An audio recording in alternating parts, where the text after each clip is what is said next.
Bonjour et bienvenue dans l'épisode 2 du podcast Objectif Marathon des Sables. Salut à tous, on espère que vous allez bien et que vous êtes prêts à nous suivre dans cette folle aventure. Alors si vous ne le faites pas déjà, on compte sur vous pour aller suivre nos pages. Donc c'est Objectif Marathon des Sables sur Facebook et Objectif MDS sur Instagram. Mais il y a aussi toutes les plateformes audio, peut-être d'ailleurs sur laquelle vous nous écoutez actuellement. Et si les épisodes vous plaisent, on compte sur vous pour les partager auprès de vos potes qui se lancent dans ce projet ou bien qui voudraient se lancer dans les années à venir. Alors c'est parti pour notre épisode 2. Dans cet épisode, on va faire un petit point sur l'histoire du Marathon des Sables. Une histoire qui n'est pas courte et d'ailleurs c'est une histoire qui nous parle. Pourquoi ça nous parle ? En fait, la première édition, c'est 1986. Alors, nous deux, on est nés donc cette année-là. Donc forcément, elle a notre âge. C'est un petit symbole. Oui, c'était un signe. Il fallait forcément qu'on aille faire un jour. Donc là, quand ils vont faire là, vous avez peut-être suivi les images, quand ils font un rassemblement avec tous les coureurs et qu'ils mettent le chiffre 36, c'était l'année dernière. Donc là, ça va être 37 cette année. Toi, tu auras 37. Ce sera notre âge. Et Moi, non. Moi, j'aurai. Toi, tu n'auras pas encore parce que toi, tu es en septembre. Voilà, je suis la petite jeune. Mais bon, c'est l'année de mes 37 ans, donc ça compte quand même. Ça marchera. Alors, ça commence quand ? Ça commence en 1984, l'histoire. C'est Patrick Bauer, qui est aujourd'hui toujours le directeur du Marathon des Sables. En 1984, il a 28 ans et il se décide à partir traverser seul en autonomie le désert du Sahara.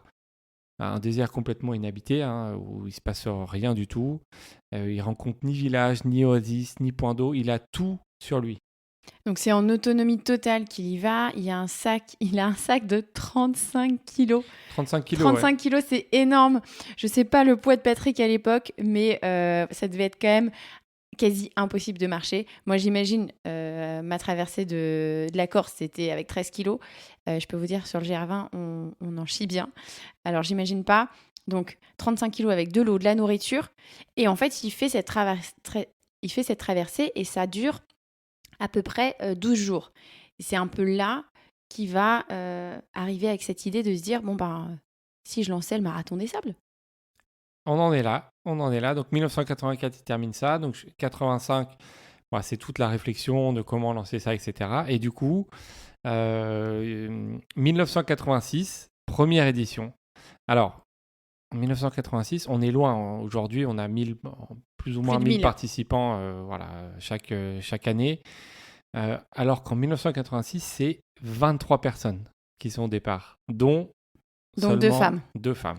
Et en fait, on pense que c'est pas mal. Imaginez, vous en 86, vous lancez en complète autonomie. On n'a pas les mêmes équipements. Même nous, aujourd'hui, là, on est un peu en train de se renseigner. Heureusement qu'il y a un certain nombre d'équipements qui existent pour faire ce genre de traversée, mais on imagine que c'était assez rudimentaire. Et peut-être que c'était clairement des oufs qui se lançaient dans cette expédition-là, clairement. Oui, parce que du coup, comme c'était une première édition, ils ne savaient pas à quoi ça ressemblait, etc. Donc forcément, il n'y avait pas la même médiatisation, il n'y avait pas Internet, c'était un peu les yeux fermés, quoi. Donc c'était un peu la folie.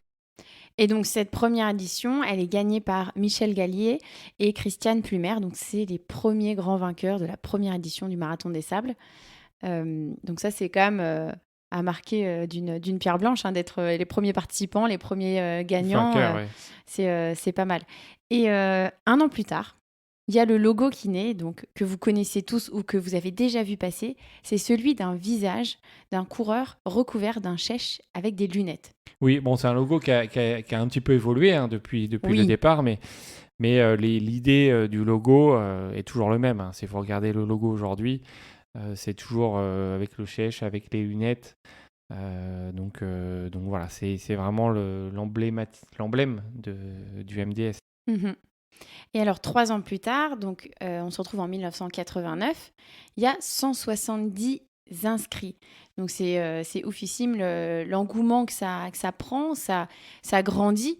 On imagine aussi qu'à l'époque, pour communiquer, ça devait être un peu compliqué, ça devait être du bouche à oreille, on emmenait ses potes, on emmenait des amis d'amis, enfin voilà, je pense que ça devait être vraiment une expérience incroyable à vivre. En 1992, l'organisation décide de faire un même et unique règlement pour tous. Voilà, avec des mises en place de contrôles draconiens, inopinés, pour s'assurer en fait que chaque participant transporte bien tout son matériel d'un bout à l'autre de la course. Parce qu'en fait, on le rappelle, cette course, vous partez en autonomie, un peu comme l'idée que Patrick a eue au départ.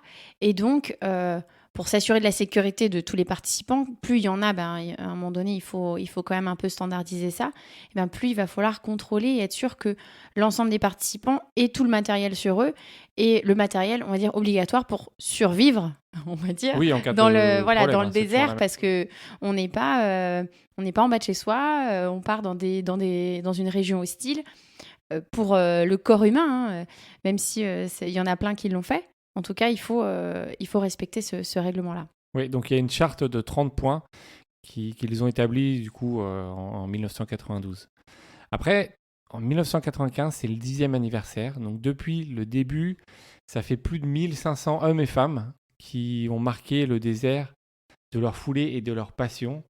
Donc voilà. Sachant qu'il y a des gens qui reviennent. Oui, évidemment, il y a des gens qui reviennent, mais ça commence à être un nombre assez conséquent. Hein, déjà 10 ans après la première édition. Je ne sais pas si Patrick avait imaginé ça dès le départ, mais en tout cas, 10 ans après, c'était bien lancé. Ils organisent aussi des actions solidaires pour les locaux, notamment la mise en place d'une pompe à eau pour des habitants du village donc de Diège Rifi. Alors franchement, j'ai un peu galéré pour chercher la prononciation, vous m'en voulez pas. Mais en gros, l'idée, c'était vraiment d'aider la population locale avec des actions concrètes. Et cette idée, en fait, elle émane d'un concurrent qui s'appelle Gilles Flamand, qui a été donc soutenu par Roland Barthes et Patrick Bauer, bien entendu. Et en fait, ce succès, il sera réitéré au fur et à mesure des éditions. Et d'ailleurs, c'est le cas encore aujourd'hui, ils font toujours des actions solidaires. Oui, aujourd'hui, il y a vraiment une association qui a été créée pour aider justement toutes les personnes locales dans ces actions. Ouais. Alors en 1999, ils mettent en place un hôpital mobile. Ça donne une trentaine de praticiens sur le terrain, des médecins, des infirmiers. Il y a un hélicoptère qui est dédié, 10 véhicules tout-terrain qui suivent les concurrents chaque jour. Voilà, ça c'est une grande avancée déjà pour la sécurité. C'est une grosse organisation, il y a des contraintes climatiques, il faut s'assurer aussi que les concurrents finissent ces épreuves, parce que c'est sur plusieurs jours, on l'a déjà dit. Il y a aussi des médecins qui sont toujours là avec du matériel de pointe. Vraiment, ça se professionnalise à un moment donné. Plus il y a de concurrents, plus il faut être sûr que la sécurité soit assurée. Et c'est vraiment un hôpital de campagne qui se met, parce que on l'a vu, on le voit aussi, les petites images, chaque arrivée, chaque jour de chaque étape, chacun va aller faire contrôler ses petits bobos, ses ampoules.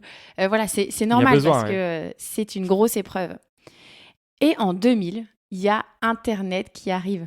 C'est un peu grosse ouf. révolution. Non, mais quand on y pense, ouais. Aujourd'hui, on se dit c'est normal, ok. Mais Internet, je pense qu'à l'époque, ça devait être... on est aux prémices d'Internet, mais en tout cas, ils mettent en place ça là-bas. Et l'idée, c'est de retransmettre en direct tous les jours les infos sur cette course un peu épique, et aussi transmettre tout ce qui est photos, vidéos, etc.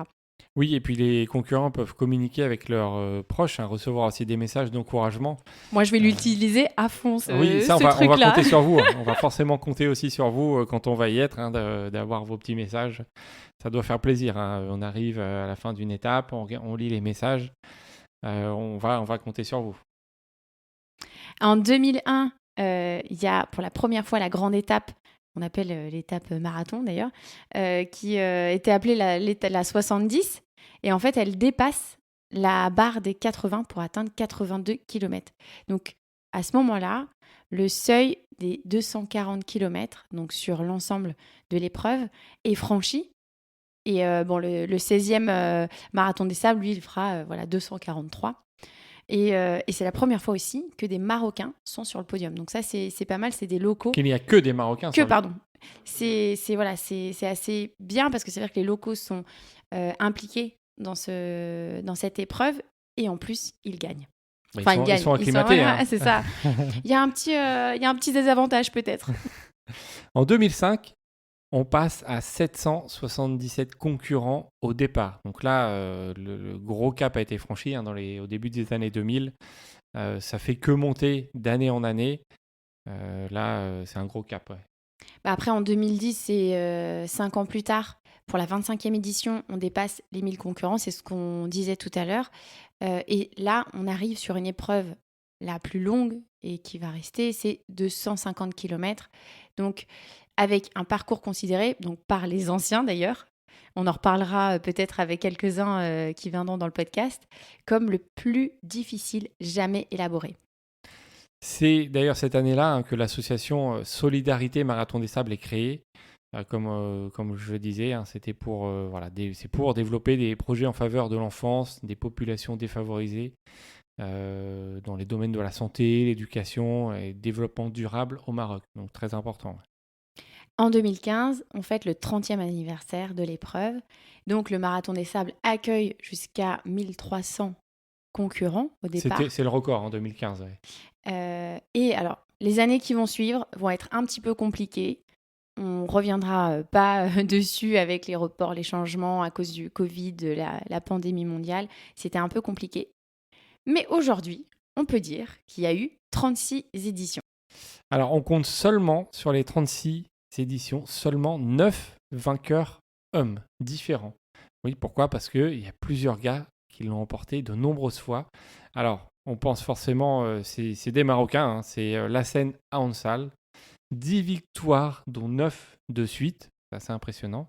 Il y a 9 fois pour Rachid El Morabiti, dont les 8 dernières éditions. C'est-à-dire que depuis 2014, c'est lui qui gagne. Voilà, il ne partage pas. Il y a 5 fois pour le frère de Lassène, donc qui est Mohamed Aounsal. 5 fois. Voilà. Les Français ont gagné les 6 premières éditions. C'était 3 personnes différentes. Donc, on l'a dit tout à l'heure, il y avait Michel Gallier, Bernard Gaudin 2 fois et Hassen Septaoui 3 fois. Alors chez les femmes, c'est différent. Il y a eu 27 vainqueurs différentes. Donc le record de victoire, c'est pour la Française Laurence Klein et la Luxembourgeoise Simone Kaiser. Donc c'est 14 victoires françaises et la dernière, elle date de 2012. Donc ça fait un petit moment déjà, ça fait un peu plus de 10 ans. Mais c'est quand même plus récent parce que du coup, chez les hommes, ils ont gagné les 6 premières éditions, mais depuis, il n'y a pas eu de vainqueur. On fait un petit clin d'œil à Christian Ginter, le recordman de participation.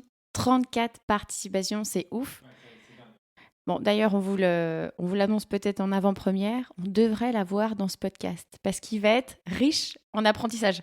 Moi, je peux vous dire que je vais lui en poser des questions. Lui, il va pouvoir nous parler du matos qu'il y avait à l'époque. Aujourd'hui, il y a plus de 25 000 coureurs qui ont participé au Marathon des Sables.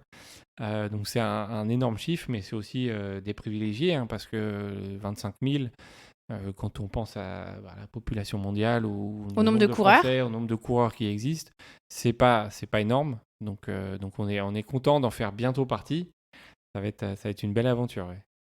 Et voilà, c'est depuis longtemps une épreuve mythique qui fait rêver beaucoup de monde, mais une épreuve ultra extrême. Donc il faudra être bien préparé. Et ça va être le cas. Et on espère que vous allez nous suivre. Merci à tous d'avoir écouté cet épisode sur l'histoire du Marathon des Sables. La semaine prochaine, on a rendez-vous avec Clément Vigier. C'est un coureur qui a fait le Marathon des Sables en 2019. On peut vous dire qu'on a appris plein de choses. Il nous a raconté plein de choses sur le matos, sur la prépa. On se dit que ça va pas être simple, mais voilà, avec des conseils comme ça, on va y arriver. Il n'y a pas de raison.